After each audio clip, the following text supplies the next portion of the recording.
Hi everyone. Third দিনে আমাদের plan ছিল একম্রকানন যাব আর যাব লিঙ্গরাজ মন্দিরে।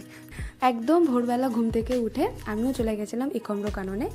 ভুবনেশ্বরের যে ফ্লাওয়ার শো হয় সেটা কিন্তু এই একম্রকাননেই হয়।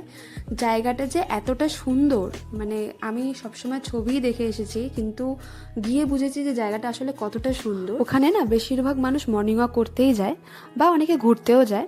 মর্নিং ওয়াক করার জন্য টাইম ভোর 5টা থেকে 8টা পর্যন্ত, আর তার টিকিটও হচ্ছে 10 টাকা। 8টার পরে যারা নর্মাল ঘুরতে যাবে তাদের জন্য কিন্তু টিকিট 20 থেকে 30 টাকা মতন আই থিঙ্ক। আর বাচ্চা আর যারা সিনিয়র সিটিজেন তাদের জন্য কিন্তু একদম ফ্রি। যারা নেচার ভালোবাসো বা যারা শান্ত পরিবেশ ভালোবাসো তাদেরকে বলবো তারা যদি ভুবনেশ্বর যাও তাহলে প্লিজ এই জায়গাটা থেকে একবার ঘুরো, খুব ভালো লাগবে। দেখো, তোমরা যদি জানুয়ারি মাসে যাও তাহলে এই জায়গাটার যে আসল সৌন্দর্য সেটা দেখতে পাবে, আর যে ফ্লাওয়ার শোটা হয় সেটাও কিন্তু জানুয়ারি মাসেই হয়। পার্কটা কিন্তু প্রচুর বড়, যেটা একদিনে দেখা বা দেখানো কোনোভাবেই পসিবল না। তাও আমি যতটুকু পারলাম তোমাদের সাথে শেয়ার করলাম।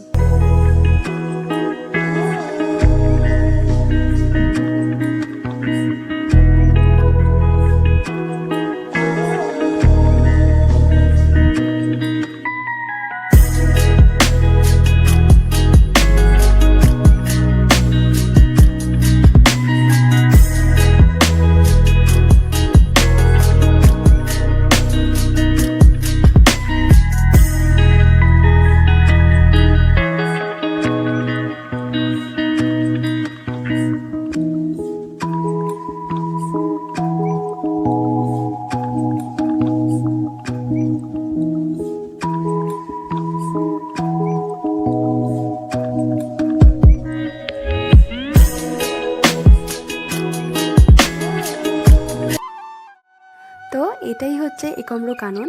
আর যতটুকু দেখলে সেটা একম্রকাননের 4 ভাগের 1 ভাগও নয়, এতটাই বড়। এখান থেকে বেরিয়ে বাড়িতে গিয়ে আমাদের নেক্সট প্ল্যান ছিল লিঙ্গরাজ মন্দির। লিঙ্গরাজ মন্দিরে কিন্তু কোনো রকম ফোন অ্যালাউ করে না। দেন আমাদের যাওয়ার ছিল লিঙ্গরাজ মন্দিরে, আর তার জন্য রেডিও হয়ে নিলাম। আর এই মেকআপ টিউটোরিয়ালটা কিন্তু আমি অলরেডি আমার চ্যানেলে আপলোড করে দিয়েছি, আমি তার লিঙ্ক দিয়ে দেবো, তোমরা চাইলে চেক করে নিতে পারো। আর এটা কিন্তু লিঙ্গরাজ মন্দিরের বাইরের দিকটা। আজকের মতো এটুকুই। ভিডিওটা কেমন লাগলো, স্পেশালি একম্রকানন তোমাদের কেমন লাগলো সেটা কিন্তু অবশ্যই জানিও। আর stay tuned for the next part. By.